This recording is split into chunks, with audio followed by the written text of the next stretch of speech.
Let's have two people record, so you could do it too, Michael.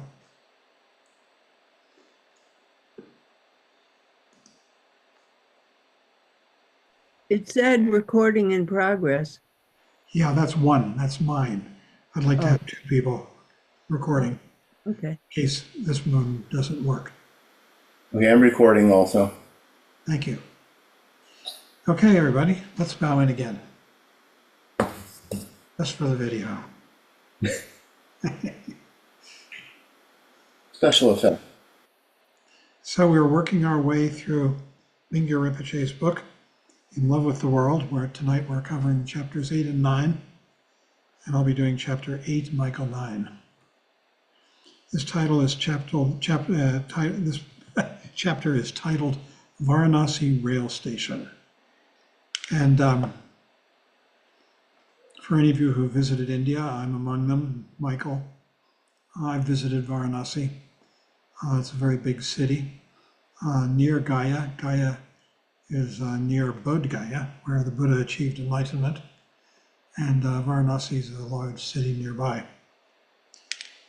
So what this is basically about is that Mingyur Rinpoche is writing about how he attempted in these chapters, he's describing how he attempted to shed his protected identity as a high-level Lama and go out in the world somewhat naked, as it were. And it starts here. He left his monastery. What was the name of it? I've forgotten. Michael, you remember?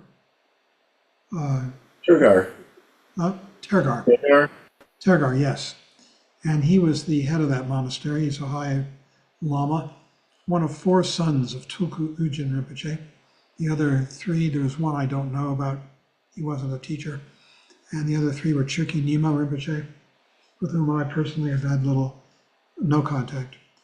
And then the other two, the others are Sokni Rinpoche.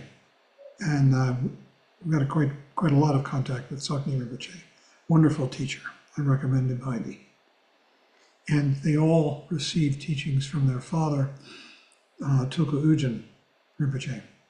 Interestingly, Tulku Ujin Rinpoche, a great teacher, came and visited Boulder while Trungpa Rinpoche was still alive.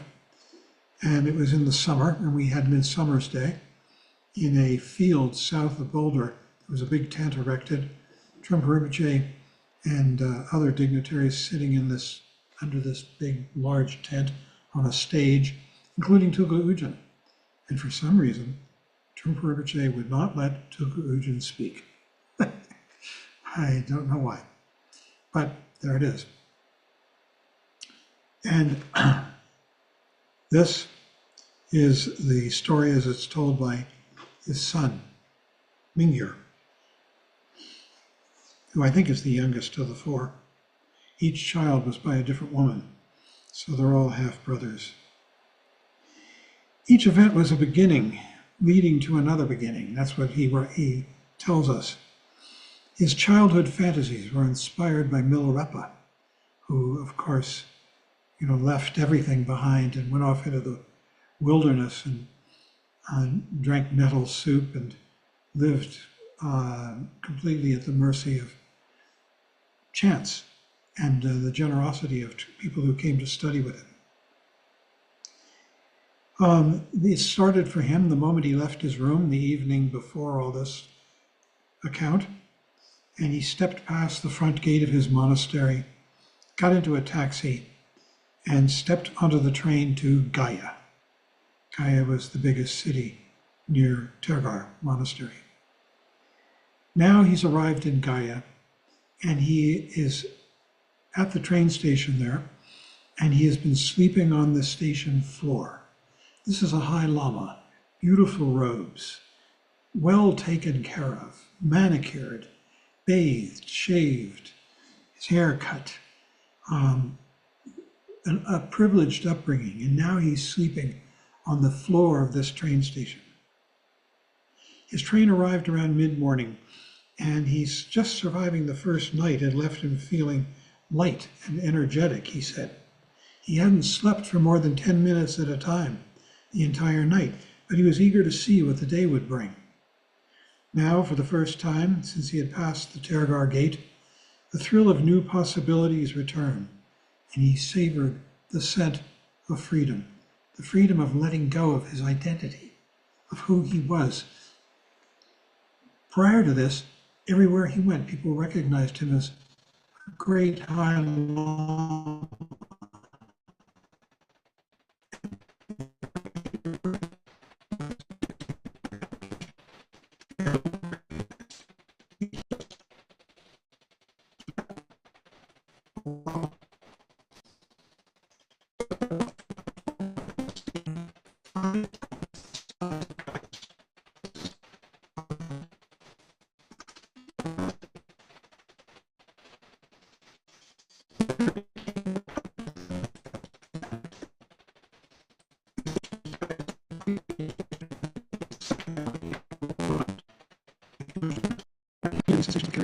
Next.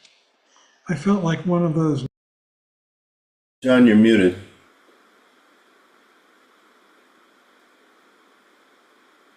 John, you're muted. I'm hoping this is going to work. My computer's been acting badly. We'll see. He says that despite his anxiety, he was felt ready to continue his adventure. He had an idea what it would mean to make the world his home. This is really what he's doing. He's cutting loose, becoming nobody, instead of being this coddled, highly respected, and taken well care of Lama. I had always imagined that internal mental ease could extend to any context, whether my body in an international 5-star hotel, or hanging around Brazilian slums, or walking through Times Square. That was his fantasy. But it's not the case. To be at home anywhere meant not getting hooked by sights, sounds, and smells that attract and repel, and there are plenty in Varanasi.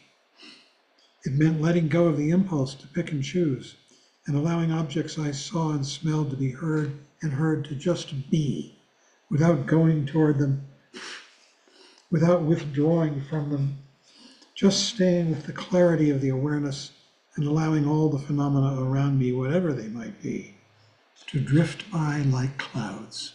So he's becoming nothing and nobody. I had wished to enter the Varanasi station with the ease that many people reserve for coming home after a hard day's work. Only now it was walking into an Indian train station on a hot June morning.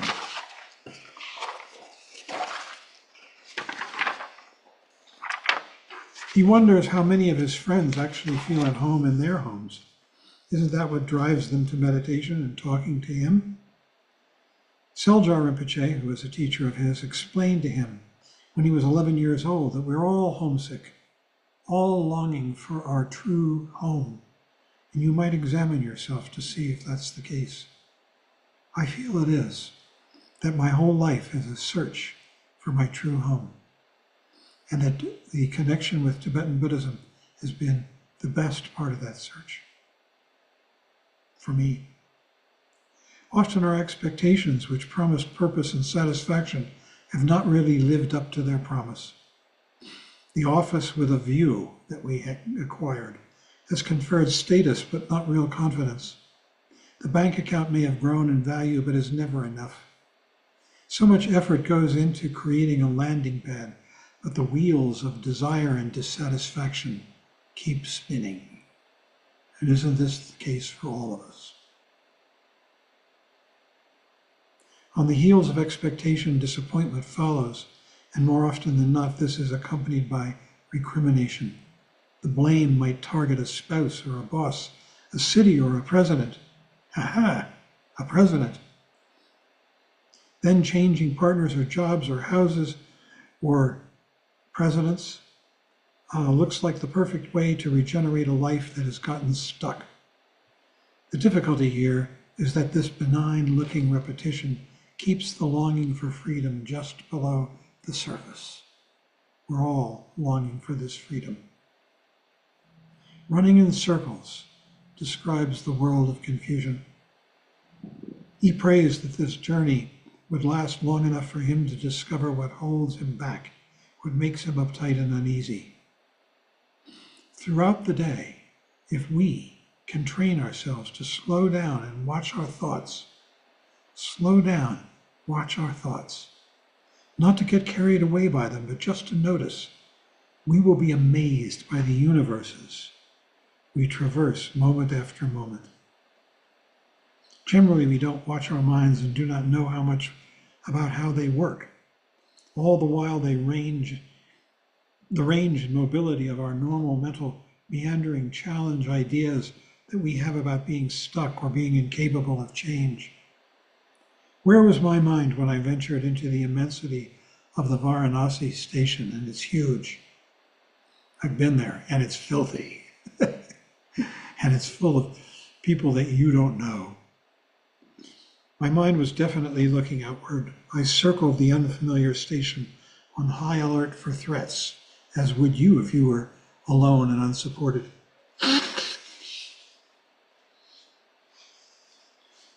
People walked quickly in every direction. Some businessmen in Western clothing carrying briefcases.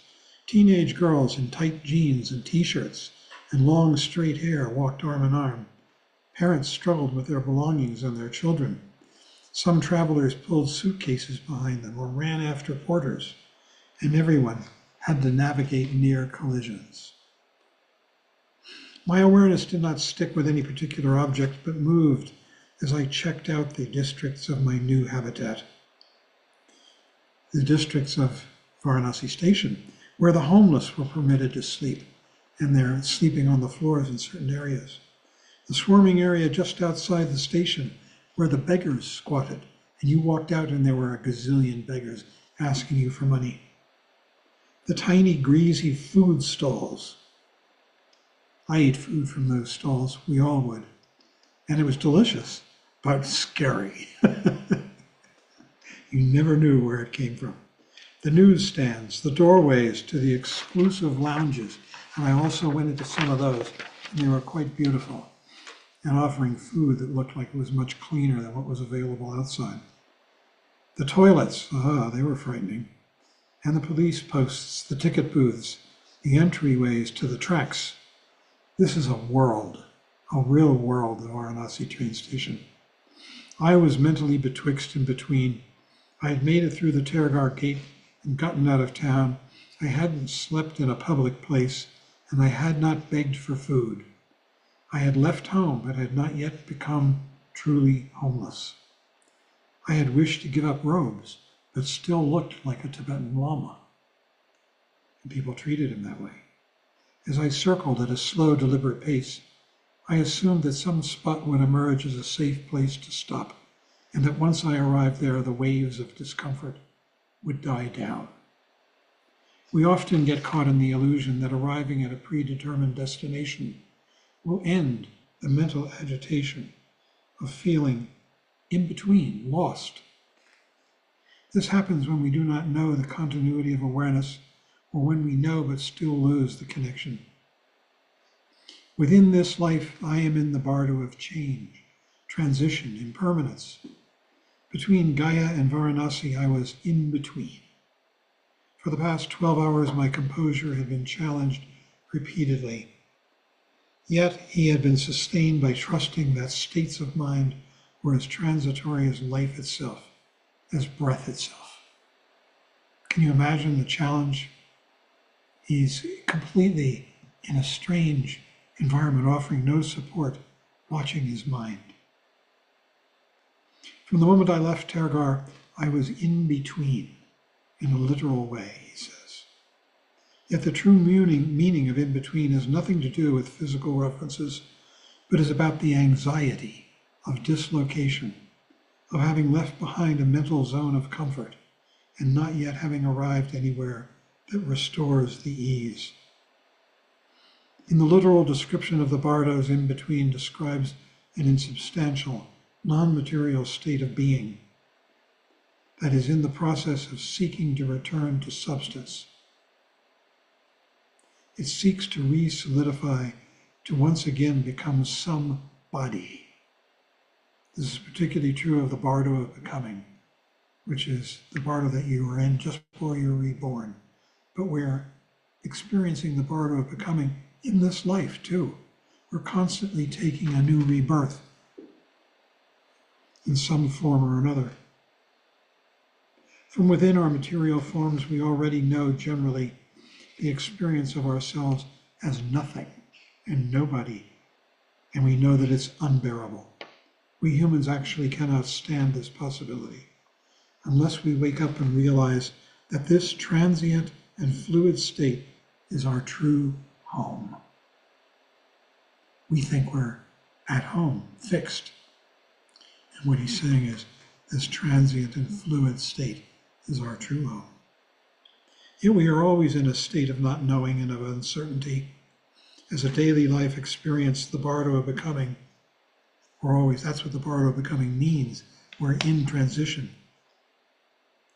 It expresses a heightened state of displacement, of falling apart, of not knowing what's happening.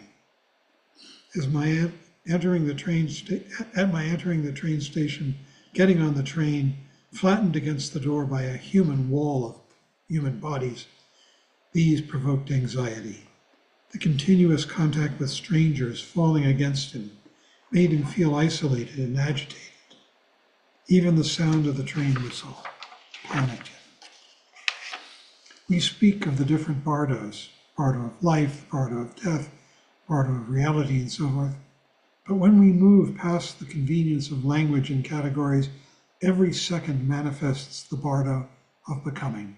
We're constantly becoming into a new state. Becoming and becoming.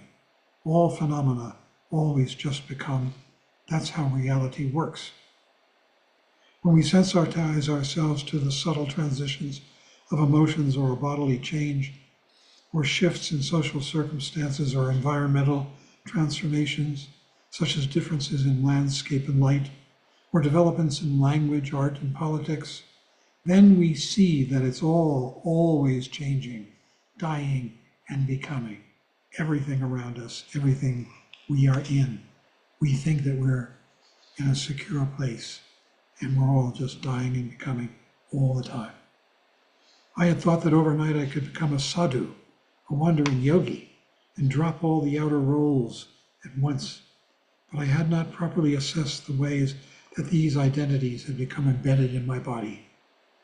As I considered where to sit down, I did not even hold the illusion of locating a safe space to reassemble myself.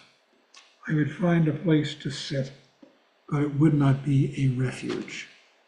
He's in this huge train station, Varanasi, full of just pandemonium. I continued to circle the station, all the while telling myself, while noting the paradox, the cycle of samsara is not predetermined and that we are not fated to unhappy repetition. He considered that he hadn't turned his world upside down. In an obvious way, he had intentionally upended his world, but in essence, he was honing a process that he had been steeped in all his life. He considered this retreat an extension, a deepening of the same aspirations that had defined his entire life. He realized that until he was willing to fail, really fall on his face, he couldn't do anything. He thought of a woman he knew who had been married to an alcoholic. After many awful years, her husband went into a 12-step program and became sober. She was so optimistic about their new lives together. Then a year later, they split up. She explained, as long as he was a drunk, I always felt better than he was. Once he got sober, I could not blame him for anything and feel superior. Then she told Mingyur Rinpoche that they were still close, she and her husband, and had talked about getting back together. What would it take for that to happen? Mingyur Rinpoche asked. She told me I would have to accept that I am worthy of being loved by someone other than a drunk. He asked, and now? She said, I'm working on it. I had liked her answer, he writes, and now thought, me too, I'm working on it. Working on seeing all the ways I've been treated as special and letting be within that awareness. He was treated as special all his life. Don't push, don't pull, and seeing too the need for the kind of protection that had been provided by attendants and caretakers, though I was just beginning to discover how dependent on it I had become. He had left behind a letter explaining his departure, and in this letter he had written, I'm going to read his letter, part of it. In my early years, I trained in a number of different ways. The time I spent with my father involved rigorous meditation training. This is Tulku Ujin. But I was not in strict retreat in the sense that I met other people and could come and go freely. My 3-year retreat at Sherabling Monastery, on the other hand, was held in complete isolation. A small group of us lived in an enclosed compound and didn't have any contact with the outside world until the retreat ended. These are 2 forms of practice, but they are not the only ways. As demonstrated by the great Yogi Milarepa, there is also a tradition of wandering from place to place, staying in remote caves and sacred sites with no plans or fixed agenda, just as an unswerving commitment to the path, of awakening. This is the type of retreat that I will be practicing over the coming years. This is what he left his monastery and his identity to do.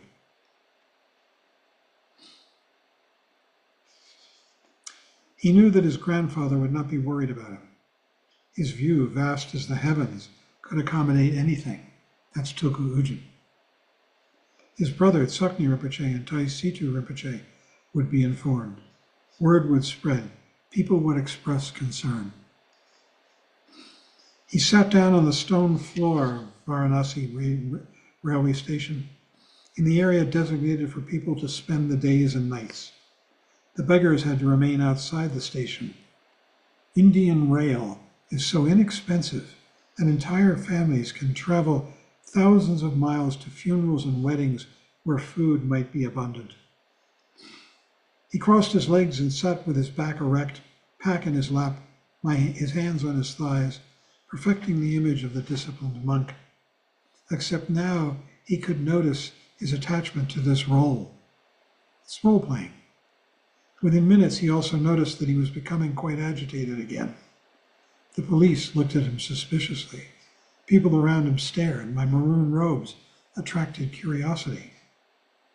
I had concentrated on the absence of things such as food, clean and comfortable mattresses, soap and hot showers. This is what he'd given up. Naturally, I had imagined these austerities within my tidy rooms, eating favorite foods and surrounded by people I loved and who loved me. What caught me off guard was a sense of embarrassment, of having no place to hide, of being stared at, of feeling devoured by his inhibitions. The aloneness of Varanasi station. The intense embarrassment feeling now matched the wave that had pressed into me when I first entered the train the previous night. The alienation from myself transferred to alienation from others, and he felt the strangeness of the station. People peeing and defecating, cooking, sleeping, everything goes on. He tried to meditate on his body but felt too stressed out. Eventually he succeeded and achieved some relaxation which he told himself not to hold on to. He tried to rest in the experience of steady awareness. Then, maintaining steady awareness, I moved my attention to the top of my head. He felt tightness in his nerves, in his muscles, in his skin. He tried to notice whether the sensation was pleasant, unpleasant, or neutral, and then rest. And he moved his attention down to his face, the jaw muscles, the mouth, the lips, and told himself to stay with whatever is happening and see if he could notice changes both in the sensation and in his reaction. He wanted to reaffirm that every atom of body surface, every iota of skin, each pore is a sensory receptor that changes continuously. He writes, I needed to experience the continuity of change, to remember that every moment holds a chance to transcend the fixed mind, the breeding ground for anxiety and stress. Between every breath and every thought, gaps exist, utterly free of conception and memory, but our mental habits obscure this information. Because the scan allowed me to register change, it affirmed that he was not destined to this intense discomfort, but he couldn't relax, and he continued to sit with wretched, willful determination. Pride, that curse of the God realm, prevented him from moving just because rats scurried among the floor dwellers. Can you imagine sitting there and watching the rats run around you? In retrospect, it's easy to understand why I attracted so much attention. I was too well groomed to fit in. My robes still looked pressed, my face and scalp were newly shaved, my nails were clipped, and my glasses hadn't yet broken. My presence must have looked like a middle-class experiment in slumming. And in a way, it was. A lot of my young students wander with backpacks, without much money. They have homes to return to, but so do I. I suppose most of them have spent time alone on trains and planes and driving down highways. Have you? Have we? They surely have bought train tickets and take-out coffees and figured out travel schedules and ordered meals and eaten alone in restaurants. And haven't we all done this as we travel alone across the country? He met a poor family, conversed with the father, enjoyed speaking with him, but soon turned his body at an angle and sent a message that he wished to be in silence. So that's the end of that chapter. Powerful. And Michael is going to take it from here. Yes, we'll move on to chapter 9. But before I begin chapter 9, I just wanted to say a couple of things in introduction. Just a little bit of material that really comes out of Buddhist psychology, how a way of understanding something of the nature of language and categories, as was referred to in the previous chapter. And it's actually fairly simple. The idea is that concepts are developed through a process of exclusion, that we develop concepts based on deciding whether something is or is not a certain category. And if you watch young children developing language, this is really clear. That they, first everything is what's that? And then they have an idea of like bird as opposed to cat or dog or whatever. And then within that, maybe different types of birds. But in each case, it's a gradual process of developing an idea of what something is by defining what isn't that. Concepts are developed by exclusion.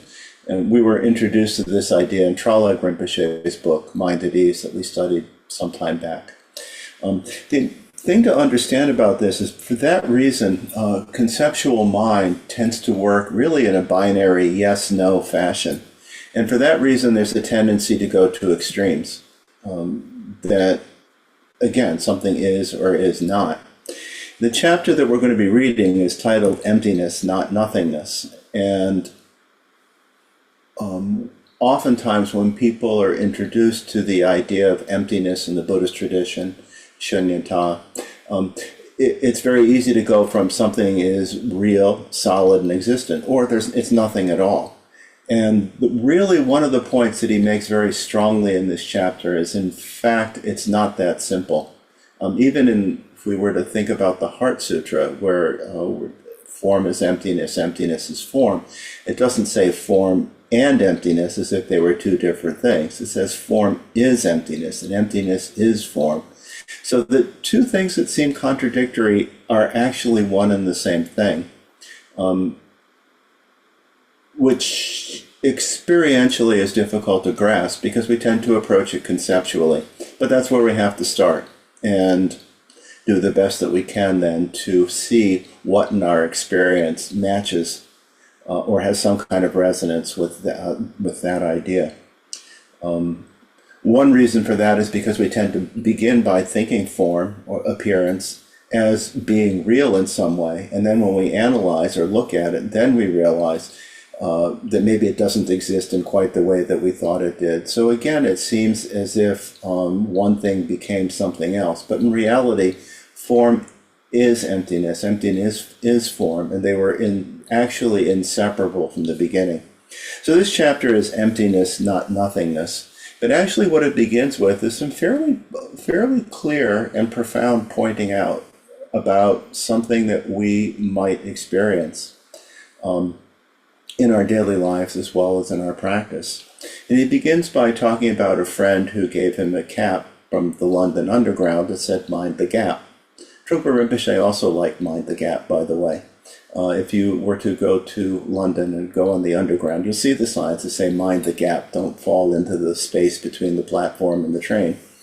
But mind the gap is also exactly what we do, or what we could do in our meditation practice.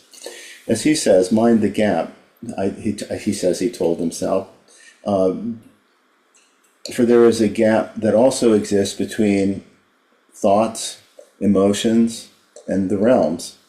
And however subtle this kind of gap is subtle, hard to notice, and easy to miss, but it's there all the time. And in fact, we can experience that.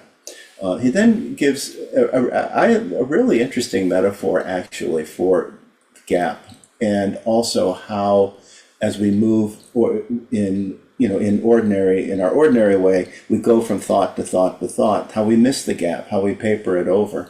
And the metaphor that he gives, he talks about a time when he was in Singapore in a department store going to a restaurant at the top. And as he was going up toward we'll say the 6th floor, because it matches the 6 realms, that there's a very nice, beautiful restaurant, nicely decorated, clean and nice at the top. And as he's going up the escalator, as he says, he had a daydream about actually going down into the basement and being in the basement where there's furnace and generators and lots of noise, and it's dark and loud, and there's no exit or no easy exit, there's not fresh air, and that this was like something like a hell realm. And then at the top, of course, you had the restaurant as the God realm. He doesn't fill in the other 4 floors in between, but we can use our imagination if we wish. But the point that he makes is that that the escalators aren't one continuous thing, that you actually have to get off and get on, and that between each floor there's an in-between state, and that the sense of there being a continuity and not recognizing gap, as he says, reflects the fluidity of mental transitions, but that in fact it's possible to see that at each point there is a gap. And the important point that he's making is, with training, it's possible to become aware of the space in between.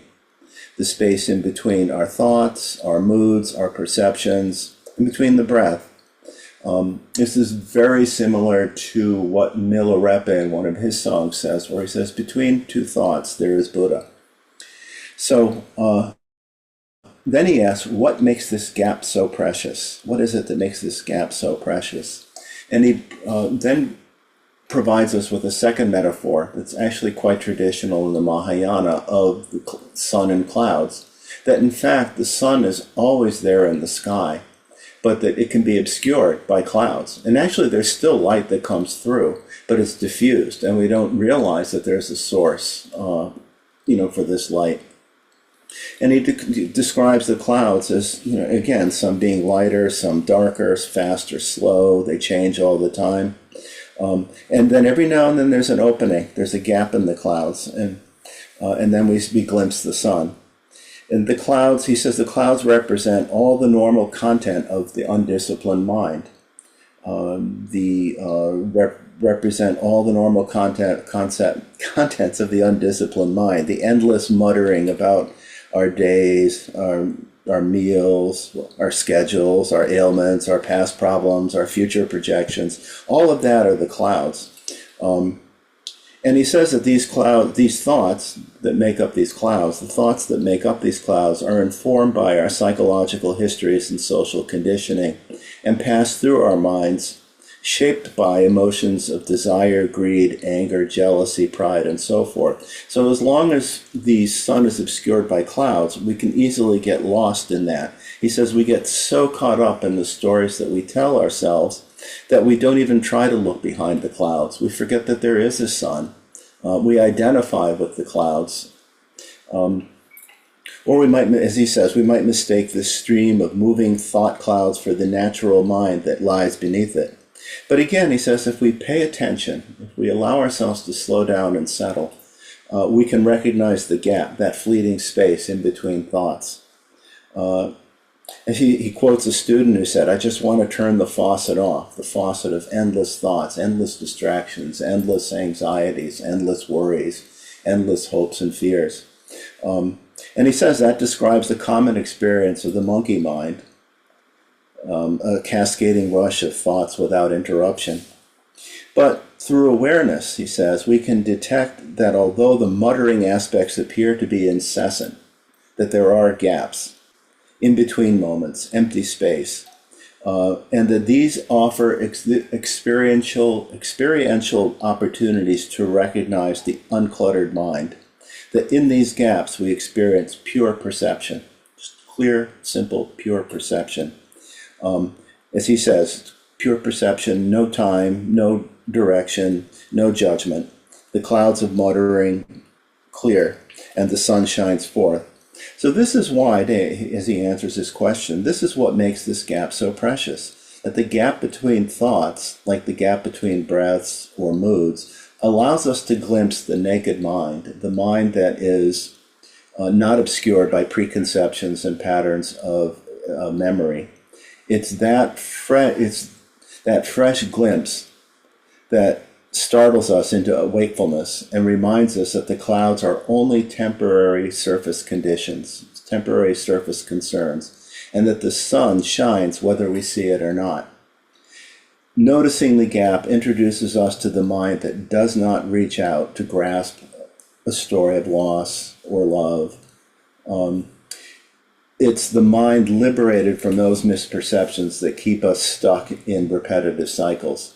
So, there are traditional teaching on 7 factors of enlightenment, and the very first one is confidence, that we have some confidence in our ability to awaken, and we have some confidence in the nature of awakened mind itself. And that's what he's talking about here, that the more we're able to train ourselves, settle ourselves so we notice these gaps, the more we see that it is the fundamental nature of our mind. And we can have some confidence in that. And we have some confidence as well that the clouds of emotions, the clouds of hopes and fears, the clouds of anxiety, depression, whatever they may be, are temporary surface concerns. And that in fact, the sun of our true nature, we can have confidence in that. He goes on to say that gap is another word for bardo, and that making a distinction between the bardo of this life and the bardo of dying offers an approach to studying stages of being. But actually these stages have no sharp edges or boundaries, no ends or no beginnings. Everything is in flux. So it's again coming back to the point that he's made in previous chapters about recognizing impermanence, that our perceptions, our experiences are constantly changing, and that we can actually rest in that as our true home, as he was saying in the previous chapter. He says if our mind doesn't get stuck in a particular realm or attached to a limited set of identities, and can instead initiate and respond to movement and appreciate transience, then we create an internal atmosphere that is conducive to recognizing the gaps. So it's freeing ourselves of fixed mind, freeing ourselves of distracted mind, which is what we do in meditation practice. So confidence is one of the elements, one of the 7 factors that is traditionally talked about. Another is effort, which is what he's talking about here, that we actually have to make some effort to engage with meditation practice and actually make a determination that it's an important thing to do. But with that comes the 3rd factor, which is joy, that we actually have some sense of liberation. We have some sense of possibility that, in fact, we can create an atmosphere that's conducive to recognizing gaps. He then says the clarity that can be accessed through the gap is the natural, uncontrived wakefulness that he says he experienced when he was on the hell realm of the Gaia station, and in the end, in the God realms of his former life. So that this is further confidence that this awareness, this capacity to be awake, is always there, no matter what the moods that come and go, no matter what the clouds that may temporarily obscure the sun. So here he's talking again and again about recognition, recognizing this state of mind, developing confidence in it, making effort in terms of training ourselves, just as he did with 3-year retreat and however many other practices that he did.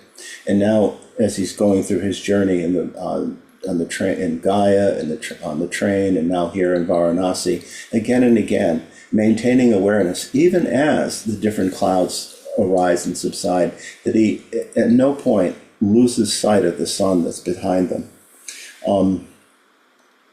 He says this wakefulness, and this is again further confidence, further recognition, further prajna, further just knowing. This wakefulness is not dependent on circumstance. It exists now, right now. It does not increase or decrease with acts of kindness or cruelty. What we call the gap refers to a fleeting moment of naked awareness, a split-second opening that introduces us to our original mind and provides a taste of freedom from confusion. So this is freedom. This is the liberation. And that's what, in the beginning of this chapter, he's asking us to come to recognize and appreciate. This is why, as he says, when he asks that question, this is his answer.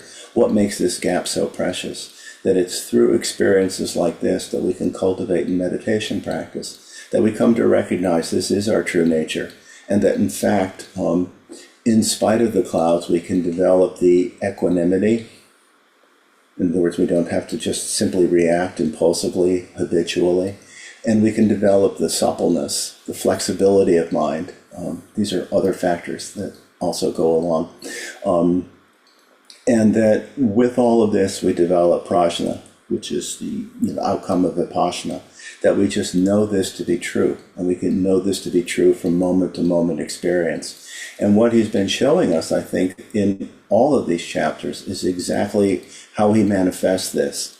Even as he's buffeted by some of the different feelings and sense perceptions and the overwhelming nature of being in this train station, being on the train, being in Gaia, even with the disruption of leaving the life behind that he knew before, that he's always able to remain in and come back to this fundamentally awake true nature of mind.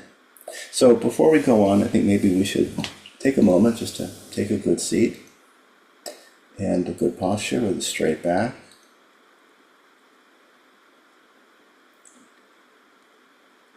And why don't we begin by working with the breath? And again, the idea is just simply be aware of the breath, the out breath in particular.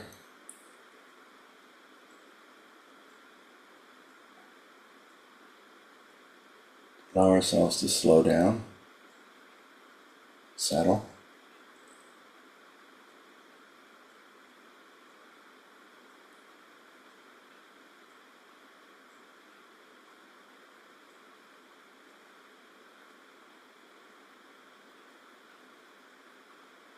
And just feel.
And perhaps when we sit, maybe now or another time, we become aware at some point that we become lost in thought, become absorbed in thought. And then we see that. But for that to happen, to have that recognition, thought must have ceased, and the recognition must have arisen. And in that is the gap.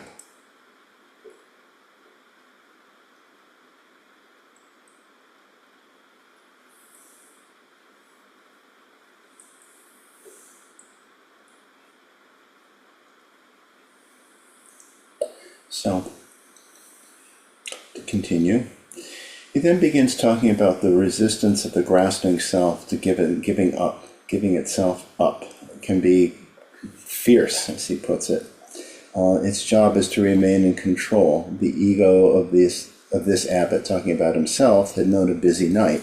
Even when he had been able to cut through misperceptions, they reconnected like a cut mochi cake. Have you ever had a mochi cake from Japan? The kind of the gooey thing, and he describes it as just how the thoughts just come back. It just comes back together. Even when you cut through it, it kind of sticks together. And he says, unless we have developed some understanding of the many different aspects of the mind, glimpses of emptiness are not necessarily a benefit and can sometimes create perplexity. And he tells the story about this American student of his who had been with friends on a beach and had just for a moment, even though they were still seeing, I was not there. There was a real sense of emptiness, egolessness, even though there was still perception. And that at the time it was a groundless, somewhat frightening, anxiety-producing experience. But then under meditation, they were able to see that it was actually an opportunity, as he says, to access deeper states of wakefulness. And his point here is he's pointing again to the universal and inherent nature of our original unfabricated mind, that we all have these experiences, whether we recognize them or not, these moments of gap, these moments of openness, these moments of freedom from fixed mind, from conceptual mind, and from the mind that has all kinds of reference points of identity and self and so on, that we have those moments. And that in meditation practice, it's not that meditation practice creates these, but meditation practice makes them much, much, much easier to recognize and rest in, because we allow the mind to settle first. But that, again, this is actually inherent or innate within us. And this is a further level of developing confidence in our true nature, that we come to see more and more that we can identify with this. Then he goes back to, in this chapter, talking about his experience in the Varanasi train station. He says, over the next 8 hours, the station floor seemed to swallow him up. His sitting bones hurt. He hadn't thought to practice these last months without a sitting cushion to get himself in shape for sitting on a hard floor. And he ultimately determined that he would actually stay in the dormitory, that, he didn't have to rush himself into this entire experience, which I think is he's providing a lot of teaching to us about not pushing ourselves too far with a concept, and then being kind to ourselves. So he opted to actually stay in the dormitory rather than sleep on the floor in the Varanasi station.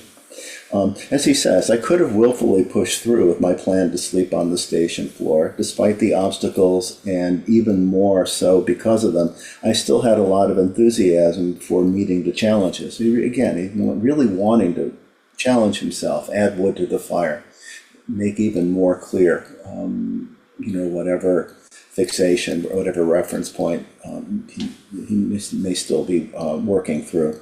But on the deepest level, he says, I had known the recognition of awareness for many years now, and even when I lost the connection, I trusted in the wisdom of emptiness. Even though the waves had been stronger than I'd anticipated, which again goes back to the metaphor we had a couple chapters back of waves in the ocean, that the waves are nothing other than the ocean itself. It's just recognizing experience as mind rather than externalizing it. Even though the waves had been stronger than I'd anticipated, and even when they'd kept me struggling for air, he says, he never completely lost sight of the big, spacious mind and was sustained by that. He never really doubted his capacity to stay with the recognition of awareness or return to it after some real breaks. So again, this is a reflection of his training and his, the depth of his meditation practice. But it is something that, we are told any of us could develop. In any case, he decided to, he didn't wish to play Superman and would actually stay in the dormitory.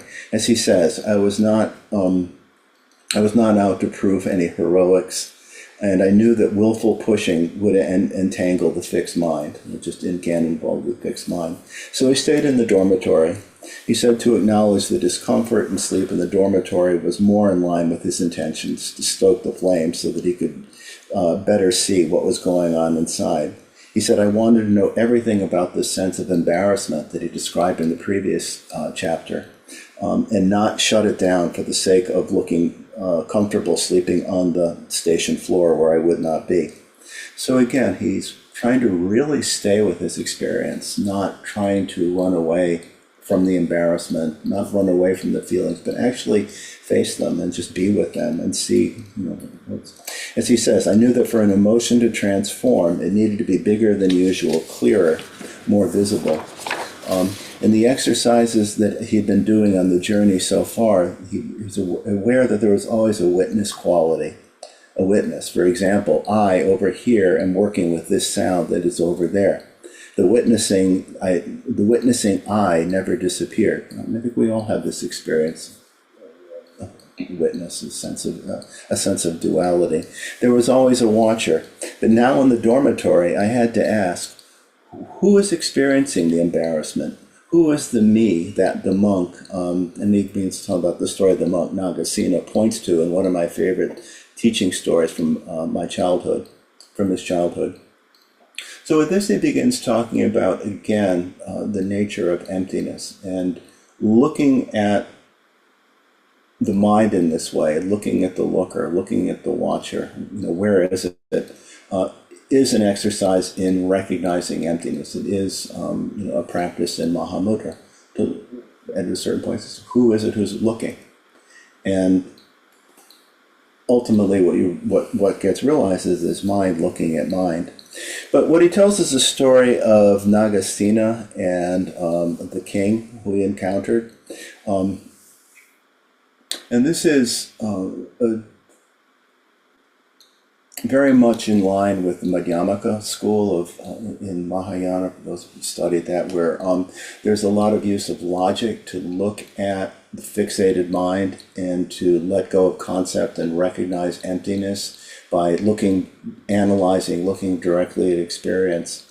And so in this case, the king asks Nagasena who he is, and he says he gives him his name, but says this is only a name, a denomination, a matter of conventional usage. There is no individual person to be found here. Nagasena, I'm not sure I'm pronouncing that name right, but that's how I'll pronounce it. Nagasena is only a designation. And Mingyur Rinpoche says, Mingyur Rinpoche is only a designation. I am not my name, not my title, not my robes. I meditate with the same aspiration that led to lying on this cot in the railway hostel, to disidentify with the name, the titles, the robes, and therefore connect with the unconditioned mind. Only with immeasurable mind can I be of immeasurable service to others, which really gets at the heart of this whole retreat that he's on, that he is challenging himself, working with his practice, so that in line with the Bodhisattva vow to attain Buddhahood so that we can benefit all beings. That's why he's doing this practice. And that's why I think he's sharing this experience with us in this book. It's to benefit us through understanding something of his experience and how he worked with awareness and how he worked with his experiences as he's going through the train station and sleeping in the train station and so on. Anyway, to go back to the story of Nagasena and King Menander, he asked, well, who is wearing the robes? Who enjoys them? Who meditates? Who practices? The monk answered the designation Nagasena.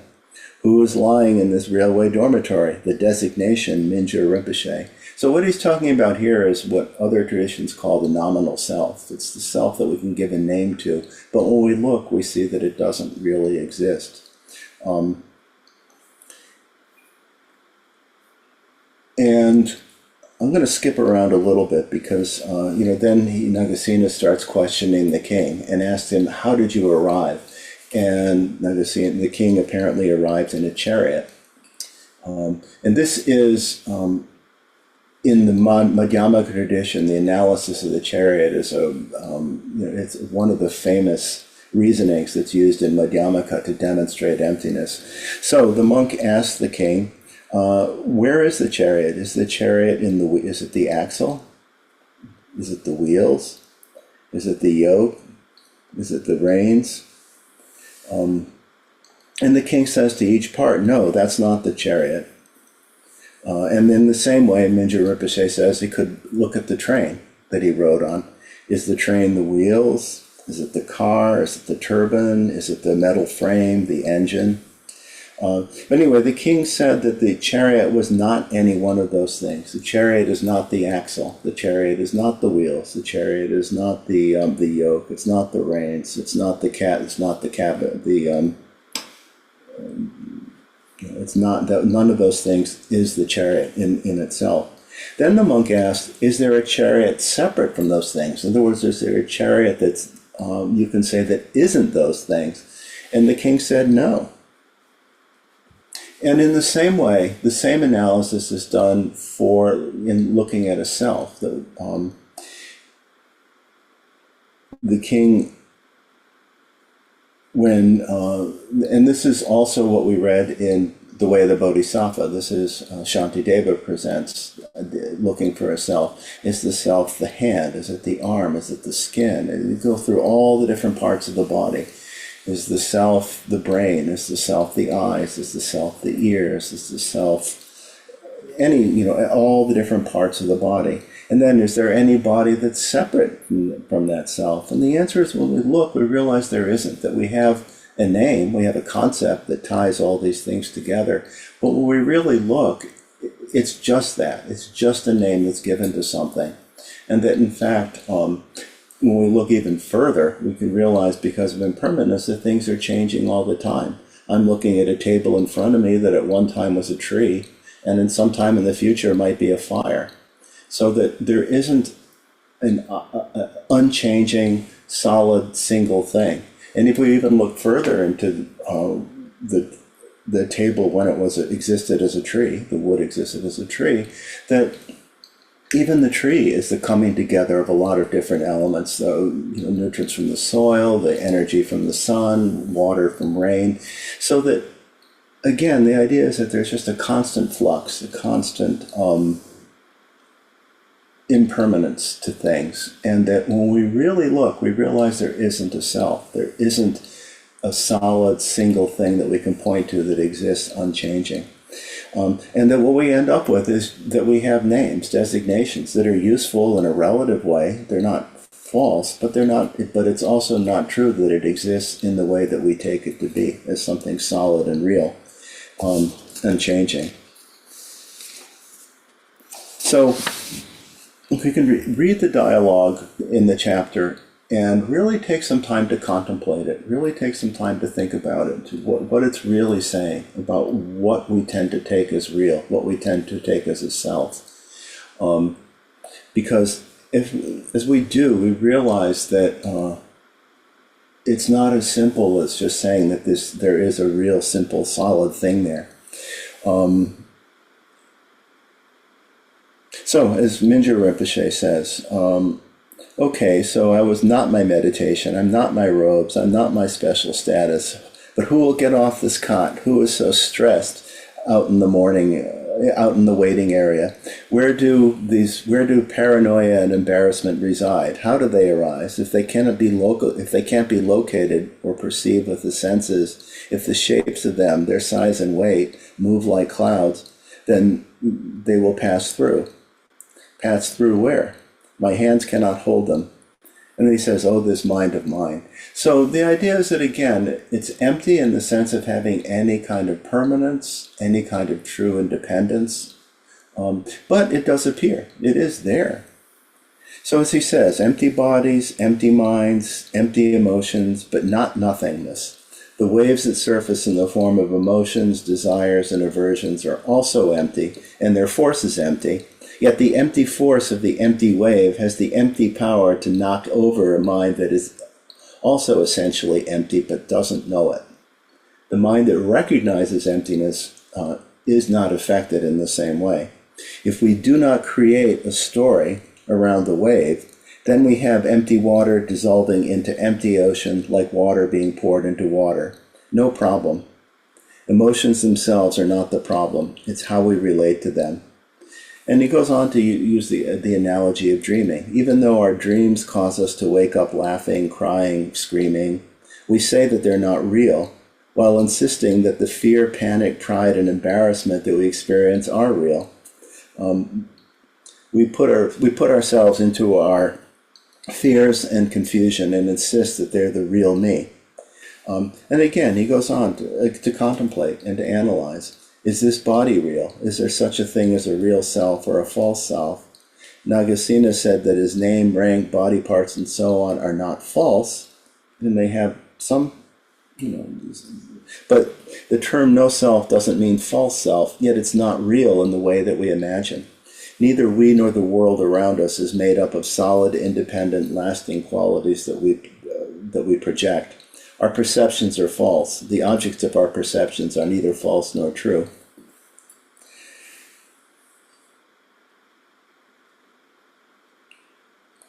He goes on to talk about how, people die or diagnosed with terminal illness, and we ask, how did this happen? But he says the question of even greater astonishment is, how do we hold such obvious misperceptions in place? We cannot grasp them with our hands. We can't tie them down with chains. The mind alone has the power to imprison utterly false claims about who we are. There is only one obstacle to knowing our own essential emptiness, the mind cloud that gets stuck in the fixity of embarrassment or an attachment to roles, and the inability or unwillingness to let those clouds pass. And as he says, this information wasn't enough to create ease, but it allowed him to regenerate enthusiasm for adding wood to the fire. Then he goes on to say just a little bit more about impermanence, to realize that life itself is change. We only have to look at ourselves and the people closest to us. They will provide more information than we need. But we don't wish to see this, and this denial causes dukkha, or suffering. Dukkha ranges from torment and agony to dissatisfaction, distress, agitation, and annoyance. Every variety reflects a mental disturbance that arises when we substitute reality as it is for what we wish it to be. And that this is the truth of suffering and the truth of the origin of suffering. Every variety of dissatisfaction, distress, agitation reflects a mental disturbance that arises when we substitute reality as it is for what we wish it to be.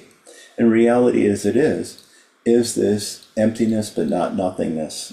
Reality as it is impermanence, constant change, constant flux. And that we get stuck because we take things to be real in a way that they're not. Then we grasp after them, or we reject them, try to fight them, because, again, we substitute reality as it is for what we wish it to be. He says that in his own experience, that we need to learn this lesson again and again, that the old habits return and we have to learn again and again.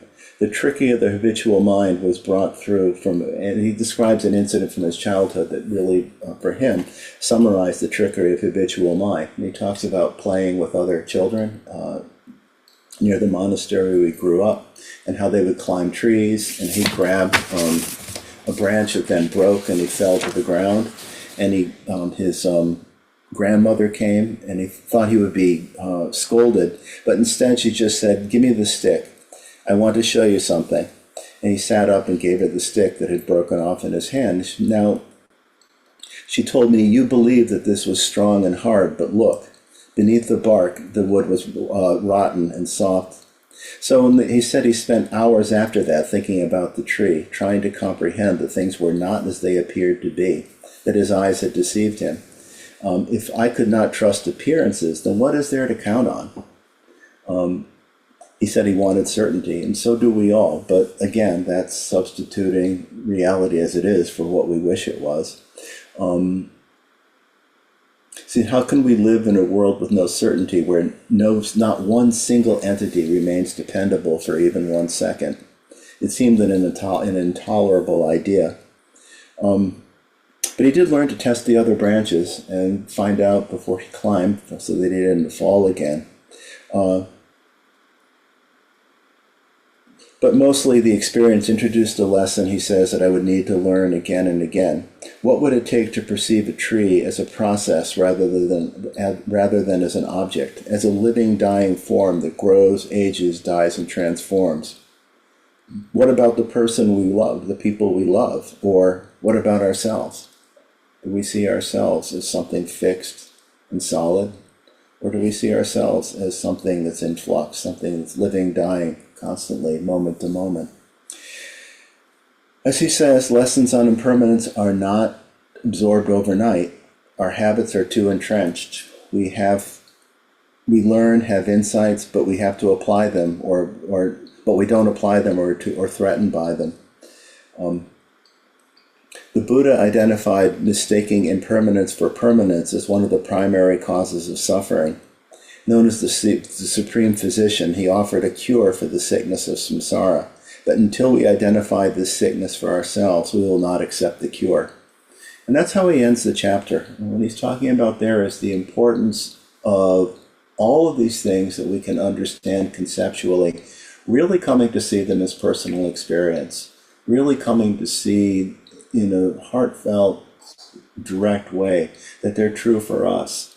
And that with that, again and again, we can get to a point where we're able to recognize gaps, rest in awareness, and appreciate things in a moment-to-moment way, rather than living in a world of concept, where rather than things arising fresh, as we say in the morning, the chants that we do, we simply relate concept to concept in a world that's stale and ultimately false. So anyway, I'll stop there and we can have some discussion.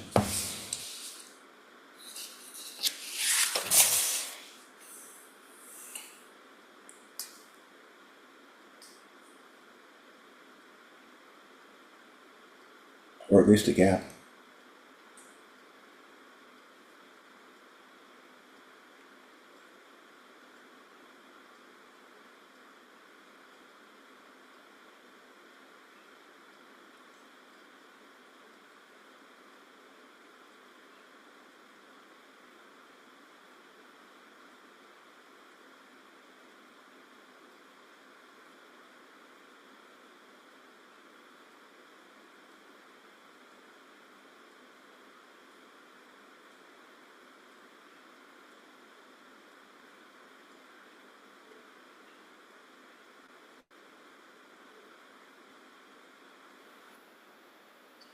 I feel that in this chapter, I'm being led into a world of non-existence, a world different than the world that I ordinarily inhabit.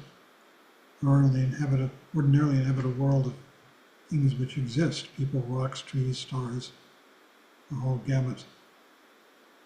But this is a world very different. It's the world of Madhyamaka, I feel, in which nothing has any true being. It's a constant appearing and disappearing in the instant.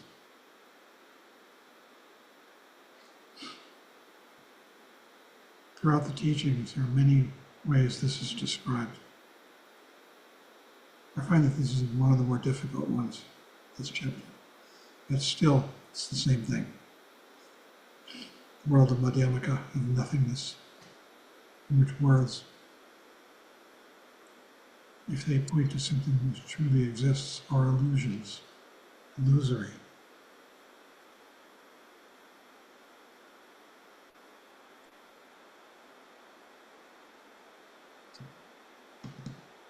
Mark? Hi. Um, I mean, I love the Heart Sutra, and to me, it makes so much sense to me. Emptiness and form. But our lives, we we really only exist in the moment. Our past and our future, you know, whatever. Uh, can't everything kind of exist in the moment? Not that you can't hold on to it, so it's not permanent. But don't we kind of experience everything in the moment? And outside of that, I'm not saying that anything is the way we perceive it, but I just feel like that's our experience, and that's kind of great to be able to experience things when we go away, when we're home, when we're, well, whatever. And uh and just not to hold on to it, that we experience this wonderful world in the moment only. Yeah, Everything else. Yeah, I'm sorry. no, that's, I mean, that's appearance, that's form. And Right.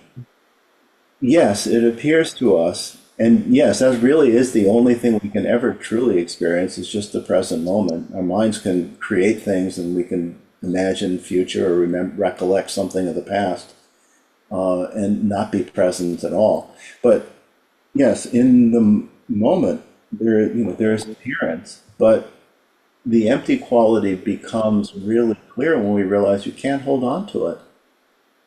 Right. Remember, again, emptiness is not nothingness. Right. Right. I think I just heard that. Yeah,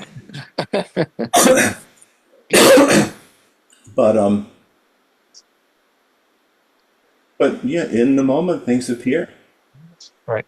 I heard Punlap Rinpoche once say that, I mean, we think that it's emptiness that's hard to understand, but what we really don't understand is appearance. Because we Right. take it to be something that it isn't. We Hey. take it to be lasting in some way. And it only seems to last when and that's why I liked his metaphor of the escalators and this, in the store and the different realms you can go through and, represented by Mhm. different floors, but that there's always a gap, there's always an in between, that it conceptually can seem continuous, but it's not. Right. Um, or, Well, yeah, well, Trump kind of killed the escalator thing for me, so the I don't what? really. Trump kind of killed the escalator story for me. That was his big moment, Oh, the, rising on the escalator. well, that was another realm, I guess. Oh, definitely some Sark in nature. I'm sorry, I don't want to be political. That's some Sark. Anyway, thank you. Or another way, it's one of the Lojong slogans, regard all dharmas as dreams. And Hmm. if we think about maybe what we were doing this morning or what we did yesterday, let alone what we did 5 years ago or 20 years ago, or however far back you want to go, well, it does seem dreamlike when we remember it because it is just mind. It's not happening now, Right. except that it is happening in our mind, but it's not. When we really look, there's nothing that we can hold on to. Mhm. The analysis of the chariot, again, it's one of Nagarjuna's arguments about the emptiness of things, and it really is exactly that we create a name and then think the thing exists because we've given it a name. And in a sense, it has. I mean, we don't. Chariot's kind of old-fashioned. We could use the computer that's in front of us. Is the computer the CPU? Is it the keyboard? Is it the monitor? Is it the the programs? Is it the the hard drive and the memory? Where's the computer in all of that? And yet there's something in front of us, and we're able to use that. But and computers programs change, the images change on the computer constantly. Computer wears out. So in the end, we realize when we really look, it's not as graspable as we think it is. And yet, for right now, it's fine. Here we are. All up here.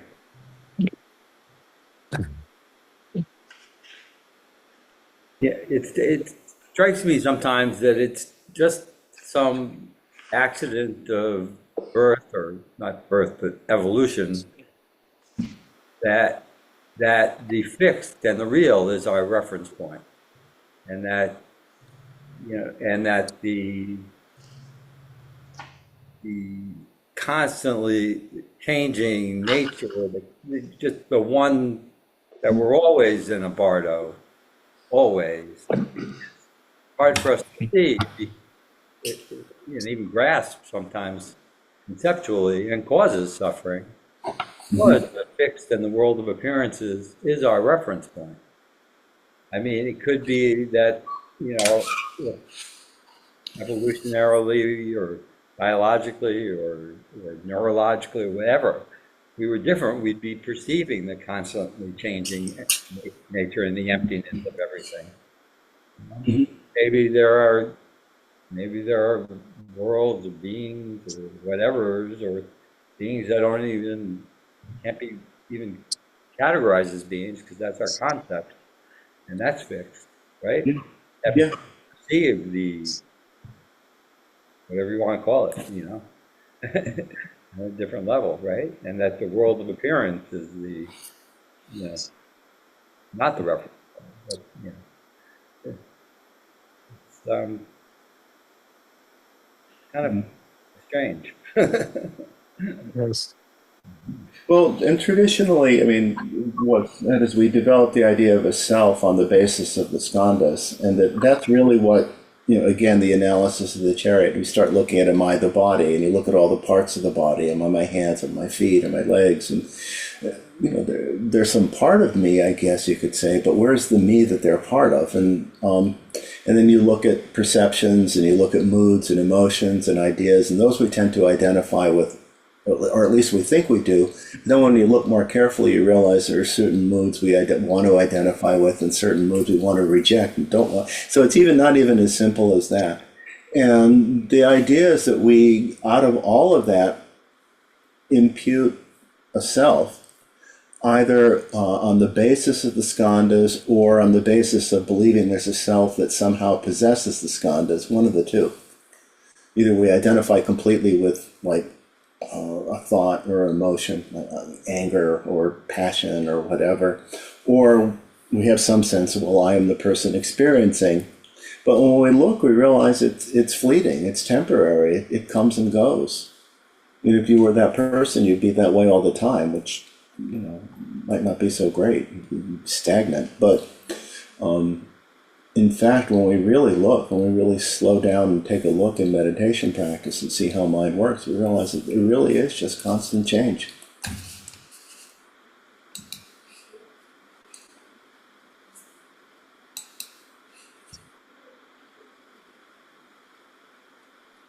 Anyway, it's almost time for us to stop, and what I'm finding is that I cannot, maybe I can. Oh, Mark, did you want to say something else? No, I'm good. Thanks. Wait, let me see if I can do this. Shall I? Oh, I'm sorry. No, it's not that, I'm just, there we go. We can close by dedicating the merit.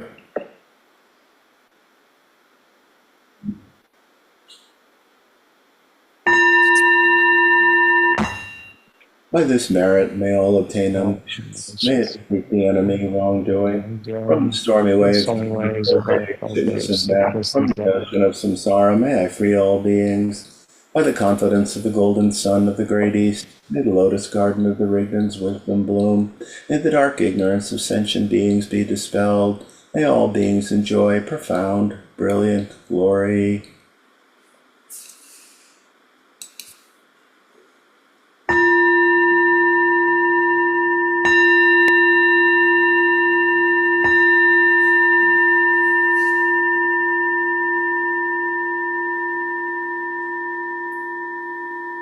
Thanks, everybody. Thank you, Thank you. everyone. Thanks so much. See you John. for discussion group tomorrow. Thank you. Thank you. Thank you. You, Thank you. Have a good night. Good night. good night.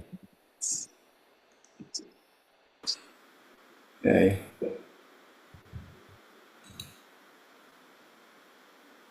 All right.